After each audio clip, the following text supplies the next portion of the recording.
There was a time not so long ago when leading felt simpler. You hired the right people, offered competitive pay, provided basic benefits. People showed up, they did their job, and went home. But fast forward to today, and that world feels like such a distant memory.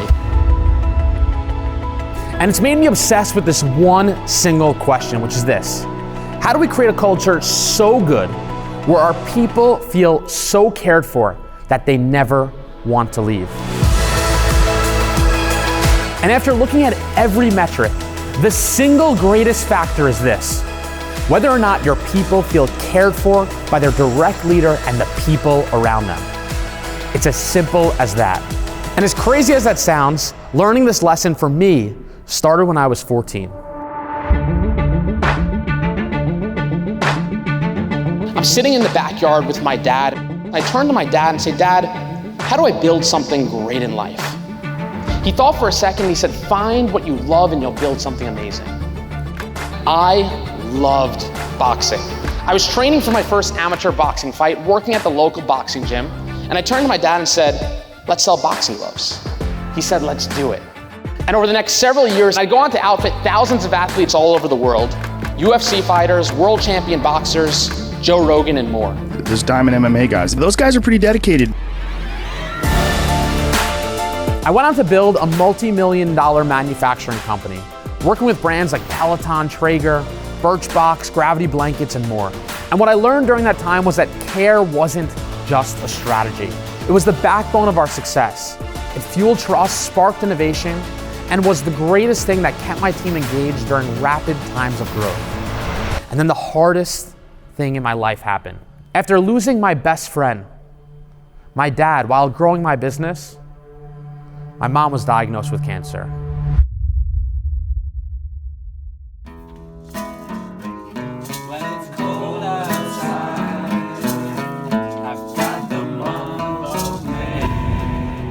Those months were transformative for me. I realized during that process that everyone on our team carries a whole world with them outside of work. They're welcoming little ones into the world. They're caring for aging parents. They're experiencing moments of joy and moments of loss. And when they come to work, what makes the difference is knowing their leader and their team truly care for them. And that realization changed everything for me. When you take care of what matters most, your people, they'll take care of the rest. They'll take care of your customers, they'll take care of your business, and they may even go as far as to make the company mission their own.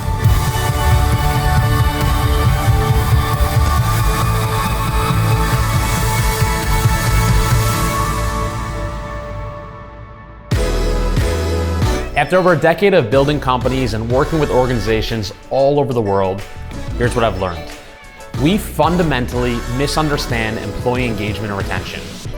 People will stay longer and give their best when one single thing is present, when they feel cared for by their leader and each other.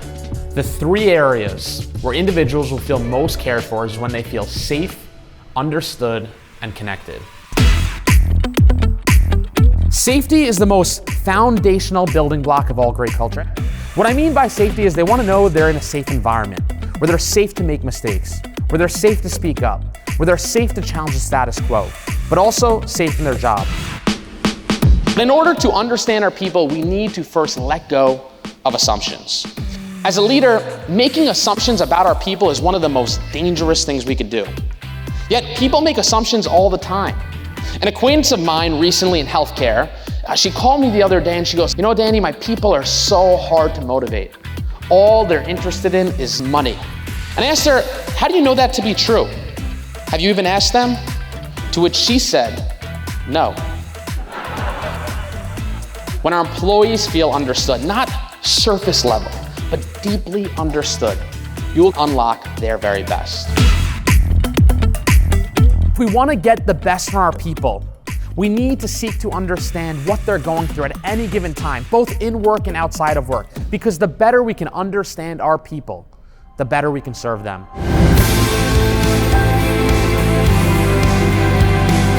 And my invitation to all of you is to go beyond your given role, to be more for your people, because you can.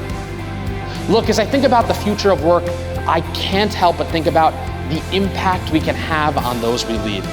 We have this incredible opportunity to give our people the greatest gift, a level of care so deep that it impacts their life beyond just their role. Maybe the question we need to all be asking is this: how do we create a level of care that is so profound that our people can't help but care back?